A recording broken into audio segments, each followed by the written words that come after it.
Oh, by the way, I hit your car into the gate, my brother said casually, right after I refused to lend him 15 grand. Dad shrugged. It's just a car. Don't make a scene. I didn't argue. That night, I made a few quiet calls and signed a few digital papers.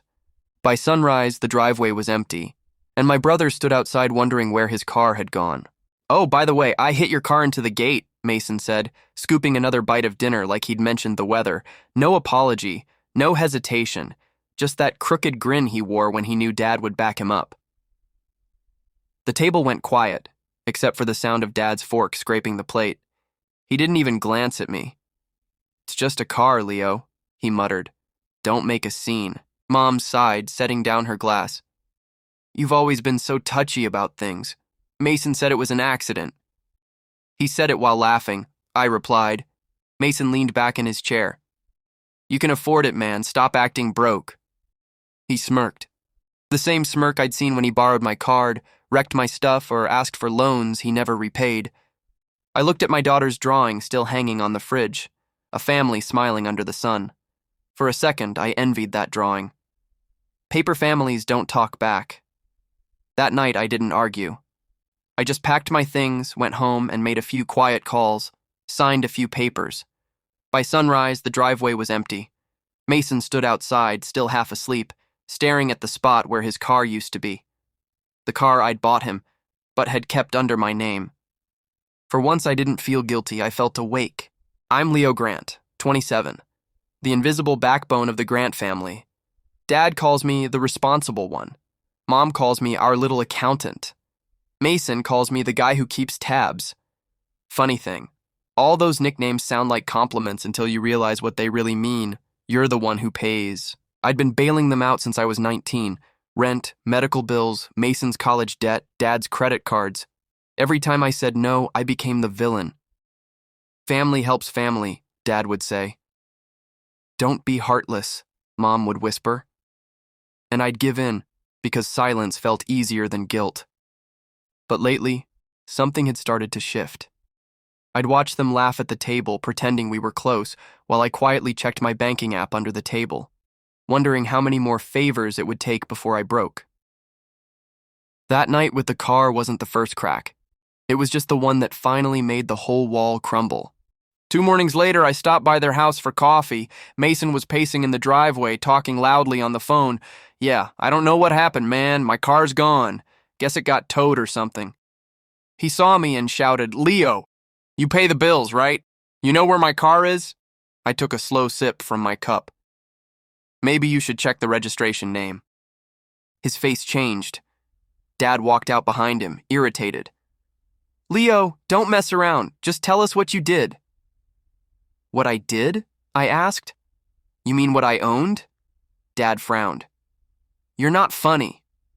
Mom peeked out the window, anxious. I looked around the house I'd been paying for, the porch I'd repaired last summer, the mailbox with their names on it, all standing because of me. And somehow, I was the selfish one.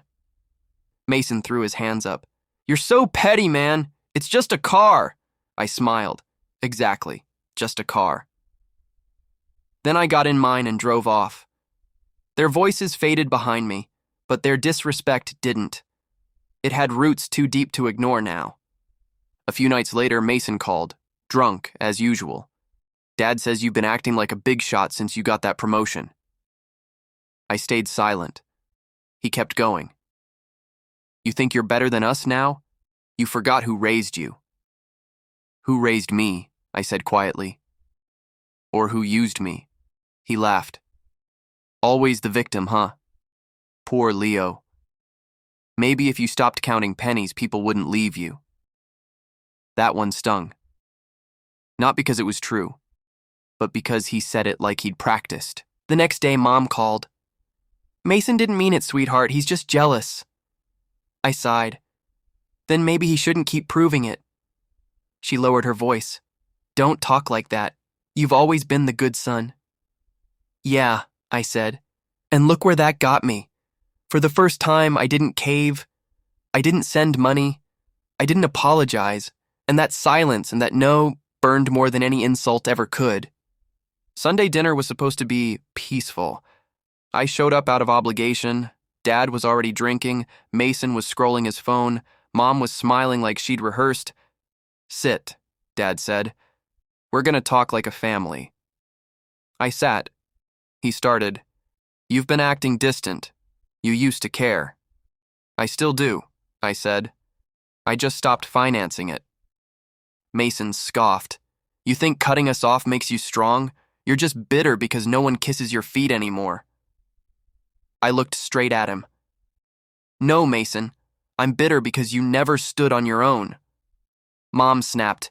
"Enough, both of you." Dad slammed his hand on the table. "You ungrateful brat, we gave you everything." I laughed softly. "You gave me guilt and bills, Dad. The rest I earned." The room went dead quiet. Mason muttered, "You've changed." "I finally have," I said. That night, as I walked out, Dad yelled, "If you leave this house again, don't come back." I didn't even turn around. Deal. I wasn't always this cold. There was a time I would have done anything for them. I remember being 19, working double shifts, sleeping in my car while saving up for Dad's heart medication. Mason had crashed his truck that same month. Dad came to me, said, "You're smart with money, Leo. Help your brother. He's struggling." So I did. I took a small loan, paid for the truck, skipped meals for weeks. They thanked me once, then forgot. When I asked about repayment, Dad laughed, "Don't be petty."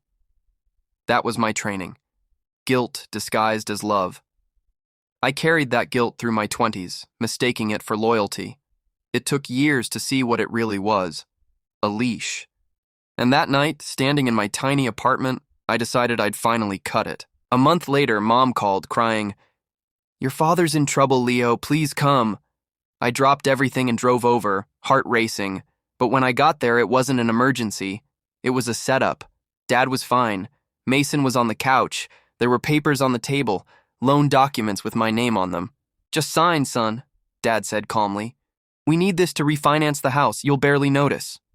I picked up the papers. "You forged my signature on these before, didn't you?" Dad froze.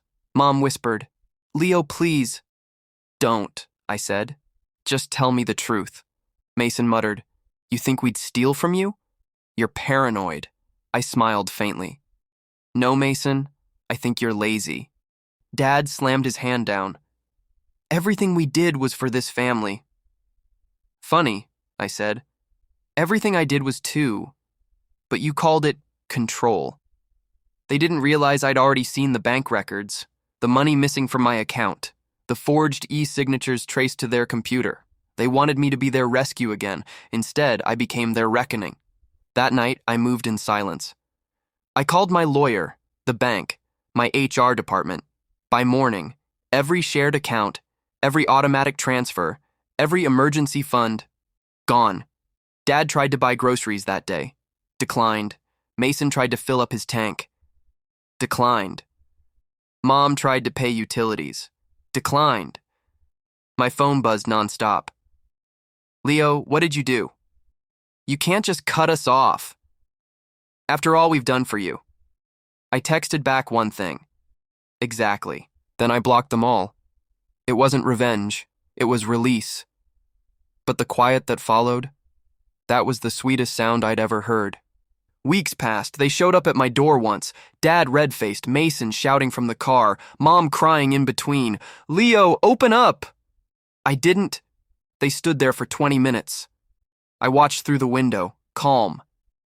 Dad yelled, "You're not part of this family anymore," I whispered under my breath. Finally.